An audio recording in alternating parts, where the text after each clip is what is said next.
Hi everyone, welcome to my YouTube channel Computes. I hope you all are learning well with Computes. So this is tutorial number 28 of Business Studies for class 12, and in this tutorial you will understand limitations of planning. Okay, आज के tutorial में हम discuss करने वाले हैं what are the main limitations of planning. Okay, तो चलिए students start करते हैं हमारा आज का session. But before proceeding to this session, if you are a new visitor on my channel then please do subscribe my channel, please do hit the like button and also do share these tutorials and my channel with your friends and your classmates too, ताकि ज्यादा से ज्यादा commerce के students जो इस channel के साथ जुड़े. ठीक है, तो चलिए स्टूडेंट्स स्टार्ट करते हैं हमारा आज का सेशन जो कि है लिमिटेशंस ऑफ प्लानिंग. ठीक है, now you might be wondering that is there any limitation of planning? क्या प्लानिंग की कोई लिमिटेशंस भी हैं? As you have already studied in features and importance of planning, that planning is very important. It is required in all types of organization. It is required at all levels of management. फिर कैसे planning जो है, planning की कोई limitations हो सकती हैं? हमने इम्पोर्टेंस एंड फीचर्स में इतने अच्छे पॉजिटिव पॉइंट पढ़े हैं प्लानिंग के, और हमने बार बार ये स्टडी कर रहे हैं that if we fail to plan we plan to fail, कि अगर हम प्लानिंग नहीं करेंगे तो हम आगे जाके भी फेल हो जाएंगे. तो फिर प्लानिंग की किस तरीके से लिमिटेशंस होंगी, प्लानिंग की क्या लिमिटेशंस होंगी? क्योंकि प्लानिंग तो एक इसेंशियल फंक्शन है मैनेजमेंट का, and it is the foremost important and primary function of management. Okay, so no doubt planning is an essential function of management, but there are some limitations of planning also. As planning is based on the future anticipations, we know कि जो planning है वो किसके ऊपर based होती है? Future एंटिसिपेशंस पर. ठीक है, प्लानिंग हम किसकी करते हैं? फ्यूचर इवेंट्स की. जो फ्यूचर में होने वाला है उस चीज के लिए हम अपने आप को पहले से प्रिपेयर करते हैं एंड उसके लिए हम प्लानिंग करते हैं. कभी भी हम पास्ट इवेंट्स के लिए प्लानिंग नहीं करते हैं. ठीक है, so planning is always based on the future anticipations and future is uncertain. Okay, nobody can tell you clearly what is going to happen in future. अब कोविड-19 आया, क्या आपको पता था जनवरी 2020 में कि कोविड-19 जो है वो मार्च में आ जाएगा और उसकी वजह से लॉकडाउन हो जाएगा, सारे बिजनेस हैं, स्कूल्स हैं, कॉलेजेस हैं, सब कुछ बंद हो जाएंगे? किसी को पता था? नहीं. तो कोई भी आपको नहीं बता सकता कि what is going to happen in future, क्योंकि फ्यूचर क्या है, वो अनसर्टेन है. ठीक है, तो जरूरी नहीं हम जो भी प्लान्स बनाते हैं, जिस तरीके से हम प्लान्स बनाते हैं वो अकॉर्डिंगली उसी तरीके से, एग्जैक्टली उसी तरीके से वर्क करें, ऐसा कोई जरूरी नहीं है. ठीक है, that's why there are some limitations of planning जिनको हमें समझना जो है वो जरूरी है. ठीक है, तो चलिए स्टूडेंट्स अब हम समझते हैं लिमिटेशंस ऑफ प्लानिंग को, या प्लानिंग के डीमेरिट्स, या प्लानिंग के डिसएडवांटेजेस, या डिफिकल्टीज इन प्लानिंग, या criticism of planning, one and same thing. Clear?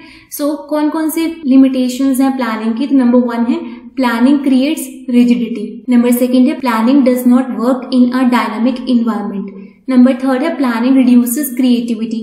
Number 4 है planning involves huge cost. Number 5 है planning is a time consuming process, and number 6 है planning does not guarantee success.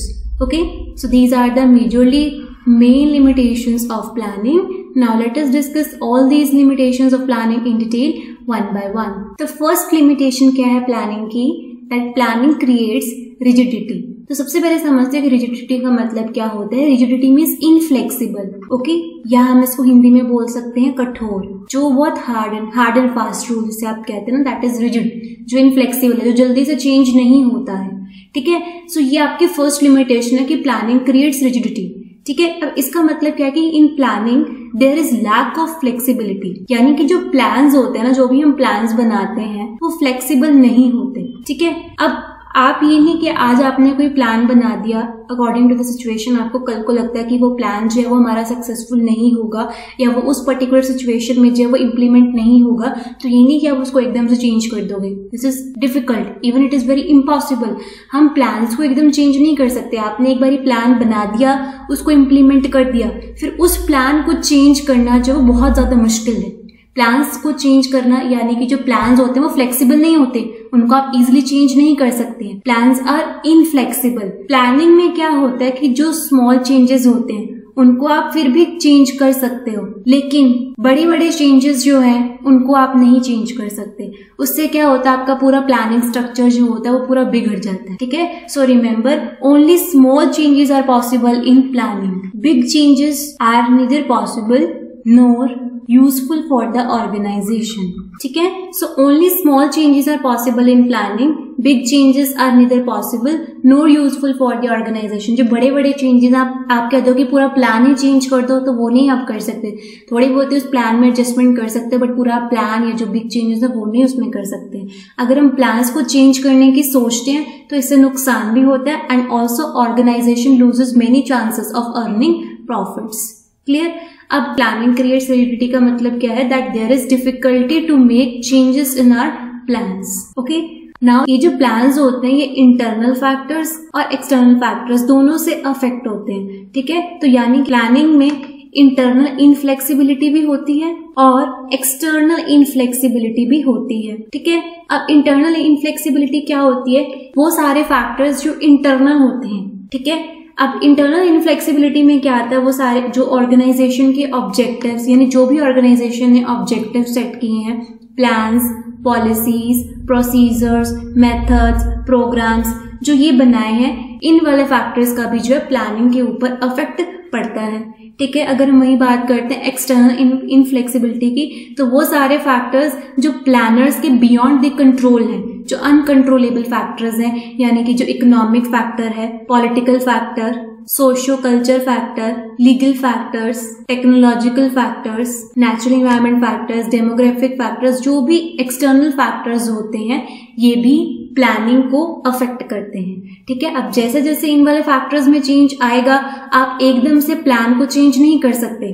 अब for example, जैसे government ने poly bags जो है, यानी कि जो प्लास्टिक के बैग्स हैं, उनको बंद कर दिया है कि ये वाले प्लास्टिक के जो बैग्स हैं इनको अब यूज नहीं करना है। ठीक है, तो इससे जो कंपनीज हैं जो प्लास्टिक बैग्स मैन्युफैक्चर करती हैं उनको इस चीज से कितना नुकसान होगा। अब जो कंपनीज होती हैं, जो मैन्युफैक्चरिंग कंपनीज होती हैं, वो पहले से ही स्टॉक प्रिपेयर करके रखती हैं। ठीक है, अब उनको क्या पता कि हाँ गवर्नमेंट बंद कर देगी, प्लास्टिक बैग पर बैन लगा देगी, उन्होंने तो अपना स्टॉक बना लिया। अब आने वाले टाइम में क्या हुआ, गवर्नमेंट ने जो है एकदम से प्लास्टिक बैग की जो सेल है, यानी प्लास्टिक बैग पर बैन लगा दे कि प्लास्टिक प्रोडक्ट्स का कोई यूज नहीं करना, तो उससे वो जो प्लास्टिक बैग्स वाली इंडस्ट्री होगी उसको क्या पड़ेगा, इस चीज से अफेक्ट होगा। ठीक है, उस दौरान वो थोड़ी कोई नया प्लान बनाने बैठेंगे, तो जो उनके प्लान्स थे रिगार्डिंग दैट पर्टिकुलर प्रोडक्ट वो सारे क्या होंगे, फेल हो जाएंगे, उनको डिफिकल्टी फेस होगी। तो उस टाइम वो इतनी जल्दी से प्लान्स को चेंज नहीं कर सकते, थोड़ी बहुत ही एडजस्टमेंट कर सकते हैं, बट हाँ उस पूरे प्लान को, प्लान स्ट्रक्चर को चेंज नहीं कर सकते हैं। ठीक है, that is why planning creates rigidity, and this rigidity in plan में create difficulty for any organization. Clear? So ये है आपका first limitation which is planning creates rigidity. Now come to the second limitation which is planning does not work in a dynamic environment. Okay, as we all know that business environment is dynamic. Dynamic का मतलब क्या होता है, which keeps on changing. ठीक है, dynamic का मतलब क्या होता है, which keeps on changing rapidly. So nothing is constant in business environment. business environment में कोई भी चीज सेम परमानेंट नहीं है। आज business environment जैसा, जरूरी नहीं कि आने वाले सालों में भी ऐसा ही होगा, आने वाले years की तो बहुत ज्यादा ही बात होगी है, आने वाले months में भी, इवन आजकल तो मंथ्स टू मंथ्स जो है बिजनेस एनवायरनमेंट चेंज हो जाता है, क्योंकि बिजनेस एनवायरनमेंट में आजकल जो बहुत रैपिडली चेंजेस हो रहे हैं। ठीक है, so now come to the point of planning. We know that planning is based on the anticipation of future happenings. जो भी हम प्लानिंग करते हैं वो फ्यूचर इवेंट्स के लिए करते हैं, फ्यूचर में क्या होना उसके लिए हम प्लानिंग करते हैं। एंड वी ऑल नो कि फ्यूचर इज अनसर्टेन, हमें नहीं पता ना कि आने वाले टाइम में क्या होगा। तो जो भी फ्यूचर में आप, फ्यूचर के लिए आपने एंटिसिपेशन किए हैं, जो भी आपने प्रेडिक्शंस किए हैं, जरूरी नहीं कि वो ट्रू हो, जैसा आप सोच रहे हैं जरूरी नहीं वैसा ही हो, उससे ऑपोजिट भी हो सकता है। आपका जो प्लान है वो फेल भी हो सकता है। ठीक है, तो बिजनेस इन्वायरमेंट में क्या होता है, बहुत सारे डायमेंशंस होते हैं जिससे एक बिजनेस का इन्वायरमेंट जो अफेक्ट होता है, जो हमने बिजनेस इन्वायरमेंट वाले यूनिट में स्टडी किया था। ठीक है, जैसे कि इकोनॉमिक फैक्टर्स होते हैं, लीगल फैक्टर्स हैं, टेक्नोलॉजिकल फैक्टर्स हैं, पॉलिटिकल फैक्टर हैं, सोशियो कल्चर फैक्टर्स हैं, नेचुरल कैलेमिटीज हैं। ये वाले सारे फैक्टर्स क्या करते हैं, एक बिजनेस को इन्फ्लुएंस करते हैं, यानी कि एक बिजनेस को अफेक्ट करते हैं, बिजनेस को प्रभावित करते हैं। ठीक है, that's why it becomes very difficult to forecast these future changes. इसलिए ये जो बिजनेस में जो भी फ्यूचर के चेंजेस होने वाले हैं, फ्यूचर में जो भी चेंजेस हो सकते हैं, उनको फोरकास्ट करना जो क्या है वो बहुत ज्यादा डिफिकल्ट है। ठीक है, सो प्लान्स में fail if changes are very frequent. अगर इन्वायरमेंट में, बिजनेस इन्वायरमेंट में जो चेंजेस हैं वो बहुत रैपिडली हो रहे हैं, बहुत फ्रिक्वेंटली चेंजेस आ रहे हैं, तो प्लान्स जो है वो फेल भी हो सकते हैं। ठीक है, that is what I said that planning does not work in a dynamic environment. ठीक है, अब फॉर एग्जाम्पल, इसको एग्जाम्पल से समझो। एक कंपनी है, ठीक है, XYZ कंपनी है एक, ठीक है, इन्होंने एंटीसिपेट किया। एंटीसिपेट का मतलब होता है प्रेडिक्ट या एक्सपेक्ट कह सकते हैं आप। ठीक है, XYZ कंपनी ने एंटीसिपेट किया कि आने वाले टाइम में जो गवर्नमेंट है ना, वो कुछ प्रोडक्ट्स के लिए क्या करेगी, एक्सपोर्ट्स अलाउ करेगी। ठीक है, एक्सपोर्ट्स का मतलब क्या होता है, बाहर दूसरी कंट्रीज में प्रोडक्ट को सेल करना। ठीक है, अब ये जो कंपनी है XYZ कंपनी, इन्होंने एंटीसिपेट किया कि जो गवर्नमेंट है कुछ टाइम के बाद या कुछ मंथ्स के बाद जो है किसी पर्टिकुलर प्रोडक्ट के लिए एक्सपोर्ट्स को जो है वो इंक्रीज करेगी। ठीक है, तो अब क्या हुआ, ये जो कंपनी है इन्होंने प्लान बनाया एंड वो जो प्रोडक्ट है, ठीक है, उस प्रोडक्ट की जो यूनिट्स है ना वो ज्यादा से ज्यादा मैन्युफैक्चर करने स्टार्ट कर दिए, क्योंकि उनको था जब गवर्नमेंट एक्सपोर्ट्स अलाउ करेगी तो एकदम से जो अपने प्रोडक्ट की एक्सपोर्ट्स करनी स्टार्ट कर देंगे और ज्यादा से ज्यादा प्रॉफिट कमाएंगे। ठीक है, अब हुआ क्या, गवर्नमेंट ने क्या किया, आने वाले टाइम में जब एक्सपोर्ट्स को अलाउ करना था उस टाइम में क्या हुआ, गवर्नमेंट ने कह दिया कि भैया हम एक्सपोर्ट्स जो है ना वो नहीं अलाउ करेंगे। ठीक है, अब बेचारी जो XYZ वाली कंपनी है जो सोच रही थी कि हम प्रोडक्ट जो फॉरेन भेजेंगे और अच्छा खासा मुनाफा कमाएंगे, वो तो बेचारे बैठ गए ऐसे। यानी उनको क्या हो गया, जहां पर उनको प्रॉफिट्स अर्न होने का टाइम था, प्रॉफिट्स अर्न करने का उनको मौका मिला था, वहां पर क्या हो गया, लॉस हो गया। तो जो भी उन्होंने प्लान्स बनाए थे वो क्या हो गए, फेल हो गए। ठीक है, तो जरूरी नहीं आप जिस तरीके से प्लान्स बनाते हो अकॉर्डिंगली वो एग्जैक्टली उसी तरीके से वर्क करे। ठीक है, तो प्लानिंग जो है that does not work in a dynamic environment. जब आप प्लान बहुत लंबे लंबे टाइम के लिए बनाते हो ना, तो एग्जैक्टली प्लान उस तरीके से इंप्लीमेंट हो, दिस इज नॉट पॉसिबल, क्योंकि बिजनेस एनवायरनमेंट में चेंजेस बहुत ज्यादा आते रहते हैं। इसीलिए हर एक बिजनेस को अपने आप को पहले से ही प्रिपेयर करके रखना पड़ता है कि अगर फ्यूचर में कोई भी अनसर्टनिटी आ जाए, कोई भी मिसहैपनिंग हो जाए, तो मैं अपने आप को किस तरीके से प्रोटेक्ट करूं। ठीक है, तो ये है second limitation. Now come to the third limitation which is planning reduces creativity. अब किस तरीके से प्लानिंग क्रिएटिविटी रिड्यूस करती है, हमने फीचर्स और इंपॉर्टेंस में पढ़ा था कि planning encourages innovation and creativity. अब लिमिटेशंस में आ गया प्लानिंग रिड्यूसेस क्रिएटिविटी। हाउ, समझो इसको। प्लानिंग एक ऐसी एक्टिविटी है which is mainly done by top management. यानी प्लानिंग कौन करता है, ज्यादातर टॉप मैनेजर्स करते हैं।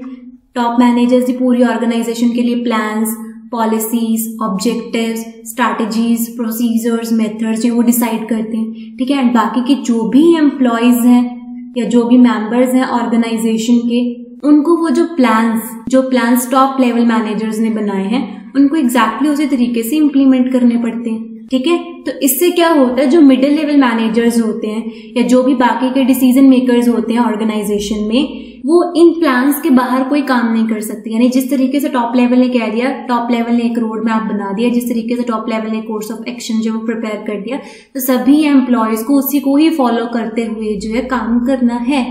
ठीक है, they are neither allowed to deviate from plans nor are they permitted to act on their own. ना ही वो अपना माइंड यूज कर सकते हैं, ना ही वो अपने सजेशंस दे सकते हैं, ना ही वो इनिशिएट कर सकते हैं, और ना ही वो उन प्लान्स के बाहर जो है वो कोई काम कर सकते हैं। ठीक है, that is why planning reduces creativity and planning also ends initiative, क्योंकि बाकी के जो मेंबर्स हैं वो किसी तरीके से इनिशिएट नहीं कर सकते, अपने सजेशंस और आइडियाज नहीं शेयर कर सकते हैं। That is why planning reduces creativity. Clear? Now come to the fourth limitation of planning, which is planning involves huge cost. Planning is an expensive process. जब भी हम प्लान्स फॉर्मुलेट करते हैं, जब भी प्लान्स फॉर्मुलेट करे जाते हैं, तो उनमें बहुत कॉस्ट इन्वॉल्व होती है। ठीक है, now cost in terms of what? Cost in terms of time, money, efforts and even resources. ठीक है, तो जो भी आप प्लान्स बनाते हो, all such plans require scientific calculations to ascertain facts and figures. ठीक है, अब जो भी प्लानिंग करी जाती है ऑर्गेनाइजेशन में, उनमें हर एक चीज को प्रॉपरली असर्टेन करना इज वेरी मच कंपल्सरी. इसी तरीके से ये नहीं कि बैठे और प्लान बना दिया, नहीं. प्लानिंग एक प्रॉपर एक टाइम पर एक अच्छे डिस्कशन के साथ जो है प्रॉपर मीटिंग्स होती हैं, और कई बार क्या होता है प्रोफेशनल एक्सपर्ट्स को हायर किया जाता है इसी काम के लिए कि वो प्लानिंग करे उस पर्टिकुलर कंपनी के लिए.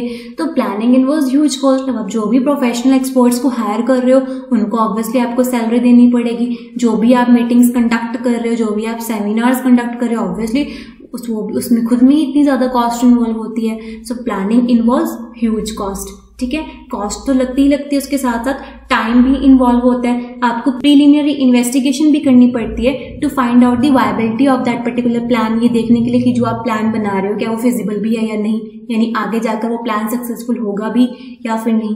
ठीक है, so planning is an expensive process और you can say it involves huge cost. Clear? Now come to the fifth limitation of planning, which is planning is a time consuming process. Yes, it is a time consuming process. Now how? Planning में हम क्या करते हैं, जो भी आपके पास alternatives available होते हैं उन सारे ऑल्टरनेटिव्स को आप देखते हो, उनको इवैल्यूएट करते हो. ठीक है, फिर जो भी आपको बेस्ट लगता है उसको आप क्या करते हो, सेलेक्ट करते हो. सो it is a time consuming process. और कई बार क्या होता है कुछ सडन चेंजेस आते हैं, कुछ भी इमरजेंसी होती है, कुछ अर्जेंसी होती है, तो उस केस में हम अगर प्लानिंग करने बैठ जाएं तो आपके जो अच्छे चांसेस होते हैं, जो अपॉर्चुनिटीज होती हैं वो मिस भी हो जाती हैं.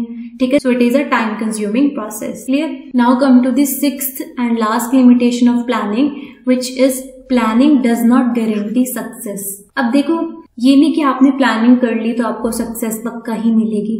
ठीक है, अब आप क्लास 12 के 2021 के जो बोर्ड एग्जाम्स हैं उसके लिए प्रिपरेशन कर रहे हो, आपने एक प्रॉपर प्लान भी बनाया है, टाइम टेबल बनाया है, आप ट्यूटोरियल्स वॉच करते हो, सैम्पल पेपर सॉल्व करते हैं, जो भी आपने प्लान बनाया है अपने गोल को अचीव करने के लिए. तो जरूरी नहीं है कि जो आपने प्लान बनाया है वो आपको पक्का के पक्का सक्सेस ही देगा, ऐसा कोई कंपल्सरी नहीं है. ठीक है, किसी भी ऑर्गेनाइजेशन की जो सक्सेस है वो किस चीज पर डिपेंड करती है कि वो ऑर्गेनाइजेशन जो है अपने प्लान्स को किस तरीके से इम्प्लीमेंट करती है. ठीक है, आप प्लान्स बनाकर रख दिए बट उसको एक्शन में लेकर नहीं आए तो वो प्लान्स मीनिंगलेस है. ठीक है, so one thing keep in mind that planning is not a solution to a problem, rather it is a road map. एक तरह से रोड मैप है, एक तरह से कोर्स ऑफ एक्शन है which tells us what to do, how to do, what is to be done, how it is to be done, when it is to be done, where it is to be done, by whom it is to be done. तो ये सब चीजें जो आपको planning बताता है. तो basically planning solves our problem. ठीक है, planning solves our problem. It guides us what action should be taken and in which direction. क्या काम करना है, किस तरीके से करना है, किस तरीके से अपने गोल्स को अचीव करना है, what, how, when, where, by home.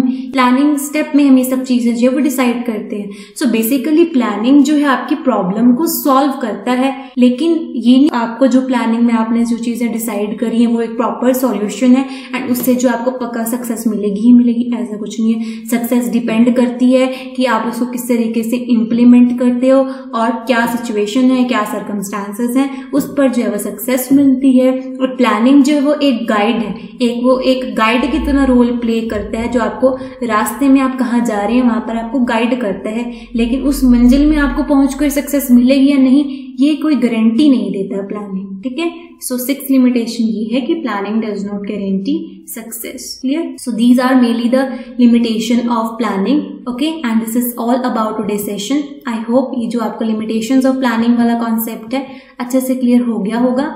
And still students, if you have any query, any doubt, any question regarding this topic, तो आप मुझसे अपने डाउट्स या क्वेश्चंस जो वो कमेंट सेक्शन में मैसेज करके पूछ सकते हैं. ठीक है, अब हम नेक्स्ट ट्यूटोरियल में डिस्कस करेंगे process of planning.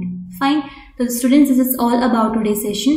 If this tutorial is helpful for you all, then please do share your valuable feedback in the comment section, as your feedback matters a lot. And also please do hit the like button and share these tutorials and my channel with your friends and your classmates too, ताकि ज़्यादा से ज़्यादा commerce के students इस channel के साथ जुड़े and सभी स्टूडेंट्स के लिए ये जो ट्यूटोरियल्स हैं वो हेल्पफुल रहे, क्योंकि इतनी डिटेल में एक्सप्लेनेशन आपको कहीं पर भी नहीं मिलेगी. ठीक है, एंड लास्ट में guys, bye bye, take care, have a great day ahead, study smart and stay motivated.